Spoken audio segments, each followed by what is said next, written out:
বেহাদের পরম শান্তি। আজকের পুরুষার্থ 1647।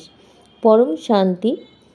দাদাজি বলছেন বেহাদের বাচ্চাদেরকে 100% নিশ্চয় বুদ্ধি হতে হবে। আর দাদাজির প্রত্যেকটা কথাকে খুব গভীরভাবে বুঝতে হবে আর ধৈর্য ধরে সামনের দিকে এগিয়ে যেতে হবে। যখন স্বয়ং দাদাজি আমাদের জন্য স্বয়ং লাইট হাউস পাওয়ার হাউস থেকে আমাদের জন্যই চলে এসেছেন, তখন সমস্ত বেহাদের বাচ্চাদের দায়িত্ব দাদাজির স্বয়ং নিজেই নিয়েছেন। আমাদেরকে, এটা বাংলায় আমি অনুবাদ করছি, এটা হিন্দিতে আছে। আপকি নেই, আমাদের নয়, আমাদের দায়িত্ব আমাদের নয়, দাদাজির। নিশ্চয় বুদ্ধি হতে হবে আমাদের, আর নিশ্চিন্ত থাকতে হবে, কারণ নিশ্চয় বুদ্ধি বিজয়ী রত্ন। অর্থাৎ আমাদের হাইয়েস্ট স্থিতিতে, অর্থাৎ দাদাজির সমান স্থিতিতে থাকতে হবে, যে স্থিতিতে আমাদের সমস্ত গুণ শক্তি আমাদের শক্তিতে পরিণত হয়। শক্তির দ্বারাই তো বিজয়ী হয়। অর্থাৎ আমাদের বেহাদের বাচ্চাদেরকে শান্তি, প্রেম, আনন্দ, সুখ, পবিত্রতার শক্তিরূপী কবচ আমরা ধারণ করে আছি না?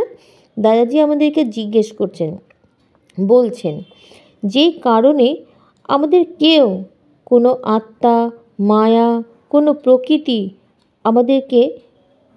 আমাদেরকে আটকাতে পারে না, আমাদের বেঁধে রাখতে পারে না, অর্থাৎ আমাদের কেউ হারাতেও পারে না। অর্থাৎ আমাদেরকে সব দিক থেকে অপোজিশন আসুক না কেন, বিজয় প্রাপ্ত আমরা করে নিয়েছি তাতে।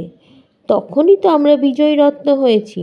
অর্থাৎ বিজয়ের আধার হলো নিশ্চয় বুদ্ধি, আর এই নিশ্চয় বুদ্ধি আত্মাই সমস্ত সেকেন্ড অ্যাটেনশন দিয়ে দাদাজির সমান দাদাজির সমানে শ্রীমৎ প্রমাণ স্বয়ংকে আমরা বিজয়ী হয়েছি। এই বিশ্ব পরিবর্তনের কার্য করা, তবেই তো আমরা দাদাজির সাথে বিশ্ব পরিবর্তনের কাজ করতে পারবো। এখন আমাদেরকে অচল অডল এক রস স্থিতিতে স্থির থাকতে হবে, কারণ আমরাই क्योंकि आपको निश्चय है, কারণ আমরা নিশ্চিন্ত। আমরাই বিজয়ী রত্ন। আর वैसे भी যে সমস্ত বাচ্চাদের সাথে পরমাত্মা মানে অলমাইটি অথরিটি থাকে, সেখানে বিজয়কে আটকায় কে?